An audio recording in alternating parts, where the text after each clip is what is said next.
All right. Good afternoon, everyone. This is the CRTC technical briefing to discuss the CRTC's ongoing work to implement the Online Streaming Act. Bonjour à tous. Voici la séance d'information technique sur la mise en œuvre de la loi sur la diffusion continue en ligne par le CRTC. Nous commencerons par des commentaires suivis d'une séance de questions et réponses. Les informations fournies peuvent être attribuées à Scott Shortliff, dirigeant principal radiodiffusion, et à Daniel Pye, directeur général politique en matière de radiodiffusion. Leurs noms et titres se retrouvent dans le chat pour l'orthographie. We will begin with remarks, which will be followed by a Q&A period. Information provided can be attributed to Scott Shortliff, Vice President Broadcasting, and or Daniel Pye, Director General Broadcasting Policy. Names and titles will be listed in the chat for spelling. Scott, over to you. À vous la parole. Bonjour, bon après-midi tout le monde. Very pleased to have you here today as we take our next step forward on implementing the Online Streaming Act. Today, we are launching a consultation on working towards a sustainable Canadian broadcasting system. En français, c'est travailler à l'établissement d'un système canadien de radiodiffusion durable. La plupart de mon présentation serait en anglais, mais c'est mon intention de présenter le contexte, nos objectifs et ainsi que les questions clés. À le point que je discute les questions clés, mon collègue, M. Pye, pourrait répéter en français. So I'm going to be in this briefing talking about our context, goals, and our key issues. When we get to key issues, my colleague, Mr. Pye, is going to repeat some of them in French just to make sure that they're clear in both official languages. So I'm going to start with a bit of context. What are we trying to do today? We are trying to build a sustainable, fair, and competitive broadcasting system where Canadians can find the services and content they want. I'm going to repeat that several times in this presentation because we're going to talk a lot about how the business operates. But this is really, in the end, about making sure that Canadians have the ability to find the content and services they want. This is part of a series of proceedings that are going to allow us to finish our major policy work related to implementing the Online Streaming Act. As many of you know, late last year, we launched consultations on audio modernization, a consultation on definitions of Canadian content in the audiovisual space, which is to say television. In a few short weeks, we are going to be launching a consultation on audio policy that will consider things such as definition and funding of audio. So what is this one about? Well, the consultation on audiovisual content and the forthcoming one on audio policy really focus on specific content. How is it defined? How is it created? How is it funded? How is it discoverable within the system? Today's consultation is more about how the system as a whole works. It's much more focused on the services that offer content and then how Canadians get access to those services that bring the content to them. In other words, it's really about the rules of the road. Unlike some of our other consultations, we're not presenting a lot of preliminary views. That's because we're trying to do two things. We're trying to understand the dynamics of the market.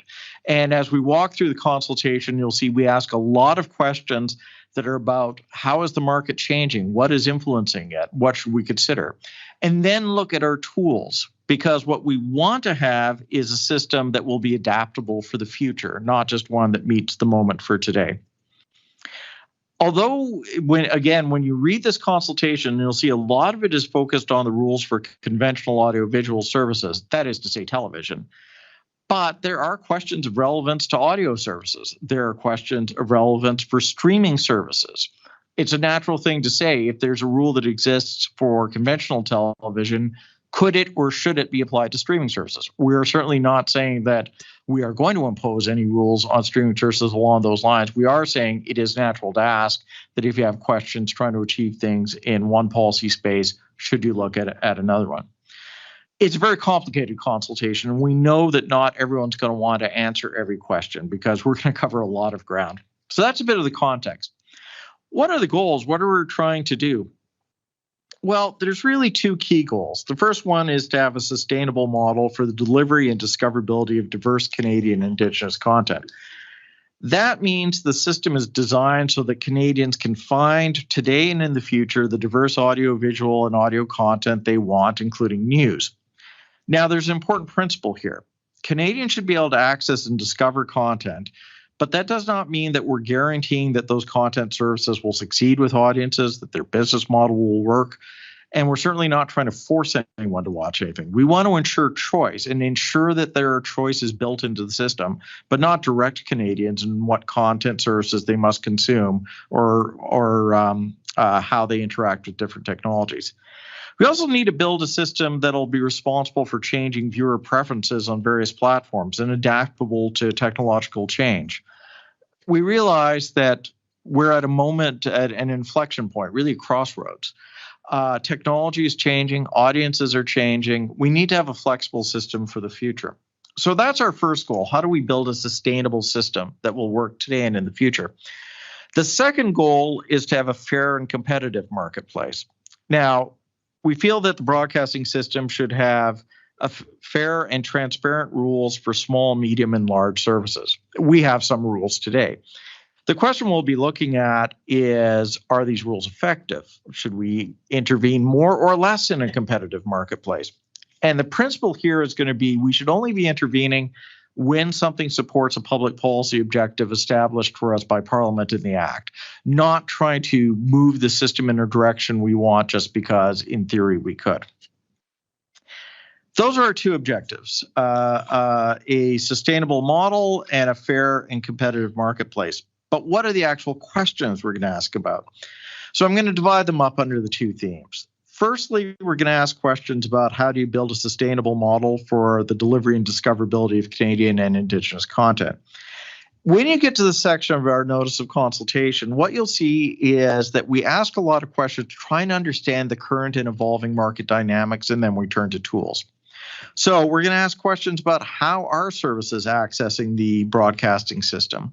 And when I say services, imagine an independent channel. I don't want to start naming them because then it sounds like I'm picking favorites. But if you think an independent channel that wants to get on cable or satellite or on Amazon Prime or on any other service, how does that actually happen? What are the barriers? Are there opportunities offered by changing technology? Do we have rules that either encourage or hinder innovation in access to content? So we're going to ask questions around that to try to understand that better. We're also going to ask questions about the discoverability of services. You may remember that in our consultation on Canadian content, we asked about the discoverability of individual content. Here we're going to ask about the discoverability of services. You want a service, an ethnic language service, a sports service, a comedy service. How do you find it? Where is it offered? That sort of brings us into asking questions about connected devices, because people now access material in completely different ways.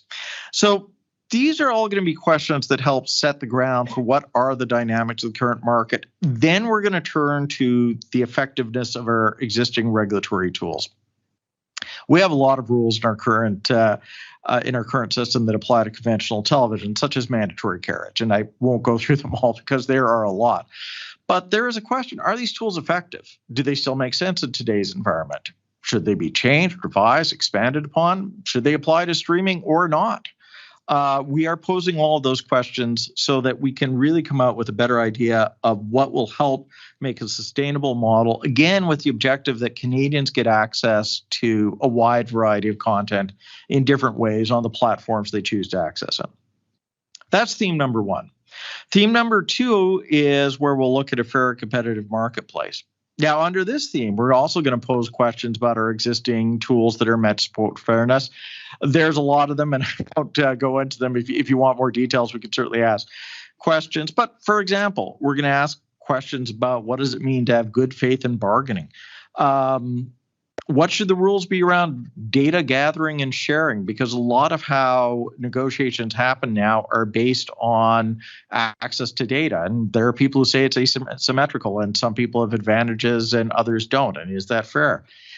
And the last part there is we're going to look at dispute resolution, which is a huge topic. But basically, right now, the Commission is involved in certain kinds of disputes, whether it's through mediation or final offer arbitration. Do we have a role there? Does that make sense? And if we do, should it go farther? If not, what should we do? Again, at every point, we're going to be asking the question, what does this do in the end to create a system that will help Canadians get access to the services they want? This hearing is very much exploratory. As I said, in some of our other hearings and consultations, we give preliminary views. Here, we want to really have a public discussion that helps us understand these market dynamics, helps us build these rules, and we're encouraging stakeholders to bring ideas to us. When they do, though, we're going to say, bear in mind that in the end, we're trying to achieve the objectives in the Broadcasting Act. Root your arguments in that. Tell us how a system should work that will achieve those objectives on behalf of all Canadians. Consultation launched this afternoon. It will be open until February 24th. After that, there's a reply period. So if you make a submission before February 24th, you can then reply to other people's comments. That will be open until March 11th. And we are foreseeing a public hearing beginning on May 12th of this year. Now, just before I wrap up and turn it over to questions, I am going to make an assumption about a question we're going to get, and I'm going to try and answer it in advance, which is, what about an election? There is no election call today. Obviously, we can all theorize, but we don't know when an election call may happen. The Commission is going to proceed with its work. It's going to proceed with the deadlines it's established. Should there be an election writ dropped, at that point, we would be consulting with Privy Council Office on the Caretaker Convention. We'll have contingencies in place, but we're not going to speculate on hypotheticals. Right now, we have an agenda and we're going forward with our work. Should there be an election that comes during that anticipated period of work, we will adjust as necessary. J'aimerais inviter mon collègue, M. Pai, simplement de refaire un peu la dernière section. Ça, c'est la question clé. And after that, we'll be open to take questions. So, Dan, do you want to just give us a quick review of the key questions? Oui, merci, Scott. Donc, pour reprendre ce que M. Shortliff nous a dit au sujet des questions proposées pour l'avis de consultation, pour ce qui est des questions reliées à l'objectif numéro 1, soit celui de promouvoir un modèle durable pour la diffusion et la découvrabilité d'un contenu canadien et autochtone varié. Donc, l'avis propose des questions sur la façon dont les services accèdent au système de radiodiffusion, ainsi que sur les défis et les possibilités qui existent. On veut comprendre s'il existe des obstacles à la disponibilité de types particuliers de services de contenu. Et on veut vraiment savoir si les règles actuelles encouragent ou entravent l'innovation. Ensuite, on va proposer des questions sur la découvrabilité des services et ce, à savoir si les Canadiens sont en mesure d'accéder aux services et aux contenus qu'ils désirent. Ensuite, nous aurons une série de questions sur les appareils connectés tels que les téléviseurs intelligents. Et notamment dans l'objectif de savoir comment ces appareils influencent l'accès au marché des services de contenu. Et puis, enfin, pour l'objectif numéro 1, on va tourner notre attention vers l'examen de nos outils réglementaires existants pour l'accès, à savoir si les outils sont encore pertinents dans le contexte actuel et s'ils sont pertinents pour les services de diffusion en ligne. Et puis pour ce qui est des objectifs, des questions centrées sur l'objectif numéro 2, soit celui d'assurer que le marché soit équitable et concurrentiel. On va commencer en posant des questions sur nos outils existants qui sont destinés à assurer qu'il y a une concurrence loyale et des relations équitables pour les entreprises de radiodiffusion. Et on parle ici d'outils comme le code de la vente au gros, à savoir si c'est encore pertinent. Ensuite, nous aborderons également la question de comment interpréter ou définir le principe de bonne foi dans la négociation, principe qui a été ajouté à la nouvelle version de la loi. On propose également des questions sur la collecte et le partage de données, plus particulièrement sur les différents renseignements dont disposent les parties qui négocient des ententes commerciales. Et puis, enfin, on va examiner le règlement des différends et plus précisément le rôle du Conseil au niveau du règlement des différends compte tenu du contexte actuel du système de radiodiffusion canadien. Donc, c'est à savoir si les outils sont encore pertinents et efficaces dans le marché actuel, s'ils devraient être adaptés, élargis ou réduits. Et comme vous le savez peut-être, le conseil fait preuve d'outils comme la médiation assistée par le personnel, les règles de statu quo et l'arbitrage de l'offre finale lorsqu'elle fait du règlement des différends. Donc, c'est vraiment à savoir si les outils sont encore pertinents dans le marché. Donc, pour conclure, le Conseil préconise pour cet avis une approche qui est davantage exploratoire afin de bien cerner comment l'évolution de la dynamique du marché affecte les divers joueurs de l'industrie. Évidemment, on vous encourage à participer et à nous faire part des idées, des propositions. La période de commentaires sera ouverte jusqu'au 24 février. Et puis, la date limite pour les dépôts des répliques sera le 11 mars et l'audience publique débutera le 12 mai. Comme M. Shortliff a mentionné à la fin de son discours, au niveau des élections, il y a beaucoup d'incertitudes autour de la question, mais à ce point-ci, rien n'a été annoncé jusqu'à présent. On procède comme prévu jusqu'à ce qu'il y ait une annonce. Et à ce moment-là, nous consulterons avec le conseil privé afin de voir comment la convention de transition va s'appliquer. Donc, je pense que ça termine la présentation et puis on est ouvert à la période de questions. Merci. Thank you so much. We would now be happy to take questions. We'll start with one question and one follow-up. We ask that you use the raise hand feature to signal when you have a question. Reminder to please keep your microphone muted otherwise, and that Scott and Dan's comments can be attributed. Nous serons maintenant heureux de répondre à vos questions. Nous commencerons par une question et un suivi. Nous vous demandons d'utiliser la fonction « Lever la main » pour signaler que vous avez une question.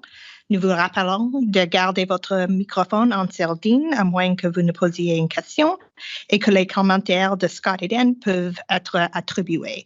I see we already have some folks in line, so we'll take a question from Mary first and then go over to Anya. Mary, go ahead. Oh, hi. I wondered if I could just follow up on what you said about the election. You said that you'll adjust as necessary if an election is called, which we do expect. Can you explain what that means? Does it mean that you will halt the consultation in its tracks? Does it mean that the entire regulatory process will be wound up? I mean, presumably you've thought about this, and I wondered if you could just expand on what your plans are, or hypothetical plans are anyway. Okay, so what I should say is that during the election period, there's a convention that you consult with Privy Council office because you should not be making news that could become part of the election campaign. If there's an election called, we will consult with Privy Council office on that convention. That said, the fact there's an election does not stop any of our consultations. It could perhaps theoretically change some of the timing when we're doing a few things. But our consultations that we've announced will continue. They're still valid whether or not there's an election. We're still building the record, and we will still be anticipating public hearings. So just to follow up, and I know you're on the record, are you saying that effectively it's business as usual with this consultation, that there may be a slight readjustment, but you are going to continue and follow the timetable that you've set out? Yes, it will be business as usual. We plan to follow the timetable we've set out. The timetable could be affected by an election, but the fact that we're having a consultation would not be changed by the fact of an election. Thank you so much. Over to Anya.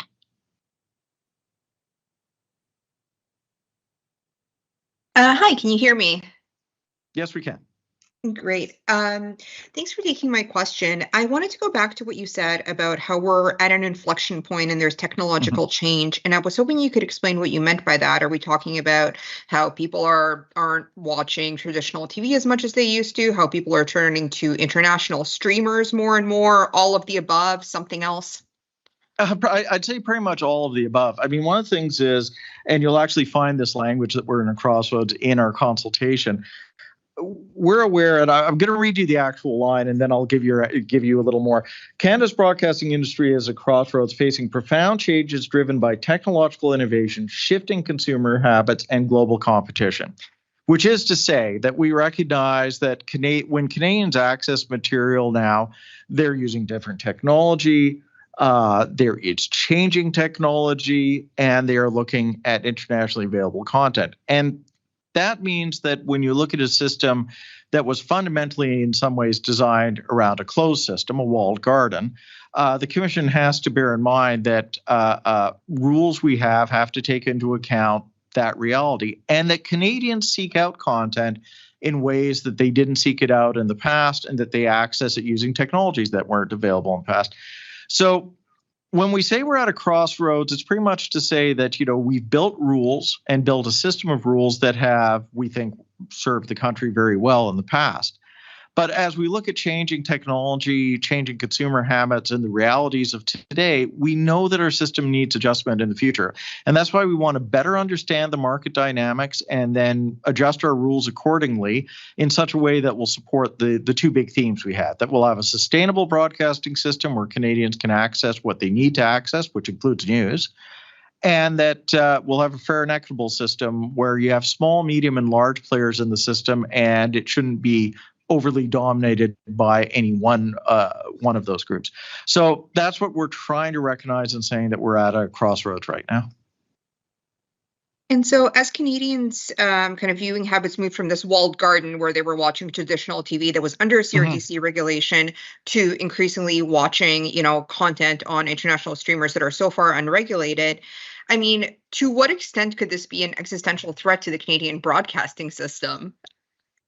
That's actually, and I'm very glad you phrased it that way. That is exactly the questions we're trying to get at this consultation. Because if the Commission had put forward preliminary views, which we haven't, you could either argue, well, this will help the broadcasting system, but at the expense of choices for Canadian viewers, or you could argue that this will harm the system. We're trying to understand what's happening in the system to see where there should be rules and who they should apply to. Now, we're not assuming that means that we have to regulate online streamers. That may be an outcome, but it may not be an outcome. The starting point has to be we have to understand the market dynamics, how Canadians get access to services and what they and how that may evolve in the future, and then try to design something around it. So I think the question you're posing is exactly the question we're posing. How will we intervene in the system appropriately to achieve our public policy ends, but to ensure that there is a Canadian broadcasting system that is bringing diverse content? And when I say diverse, that means a diversity of content. It may mean official language minority and Indigenous and other kinds of content, but in a broader sense, it just means a diverse range of voices that Canadians can access a lot of different content, including Canadian broadcasting content and Canadian news. So that's exactly the question that this consultation is built to try to help us answer. Thank you. Thank you. We have Kelly up next, but I notice we have no other hands raised in line. So if anyone has additional questions, feel free to raise your hand. Si vous avez des questions, c'est l'occasion de lever la main. Kelly, go ahead. Hi, thanks for taking my question. It was really about, as you mentioned, dispute resolution at the CRTC. While these consultations are happening, will that have an impact on the current disputes in front of the CRTC or some of the decisions made sort of later on? Thank you very much for the question. So the short answer is no, because we're a quasi-judicial tribunal, which means that we have to follow our rules as established. Disputes that have come up before us under our current and existing rules, we'll be examining under those rules and under those procedures, and we'll proceed on until such time as there's decisions coming out of this proceeding where we change the rules. And we think that's the fairest and most transparent thing to do. We don't want to start rewriting rules on the fly saying, well, we're not going to make decisions because these rules might change, because they might change, they might not change. So our existing dispute resolution tools remain in place. We're going to keep using them. We're going to keep on adjudicating disputes on that basis. For people on the call who don't know, we offer services such as staff-assisted mediation. We have final offer arbitration. This really only applies to conventional television. It's not used either in the audio or streaming space currently. But after this consultation, when we've examined those rules, there will come a point where we issue a decision. Those rules may change at that point, and at that point, we would start applying changes to them. Okay. And in terms of what that would look like, would that essentially being like issuing a commission letter saying to maybe resubmit a complaint or something to that effect? I think it's a little premature because we don't know. We haven't gotten there yet. We don't know what the decisions are. And based on the amplitude of the decisions, whether it's a minor tweak versus a wholesale change, it's too early for us to speculate how we might implement things at that time. We would bear in mind that if there are disputes before the commission, we would obviously have to make transitional measures. But it's premature for us to say what those might be. Okay. Thank you very much. You're welcome. Thank you. Last chance for questions. S'il y a d'autres questions, c'est notre dernière occasion. Going once, going twice. All right. As there are no further questions, we will conclude today's briefing. Thank you so much for joining us. Comme il n'y a pas d'autres questions, nous allons conclure la séance d'information d'aujourd'hui. Merci tout le monde. Thank you very much, everyone.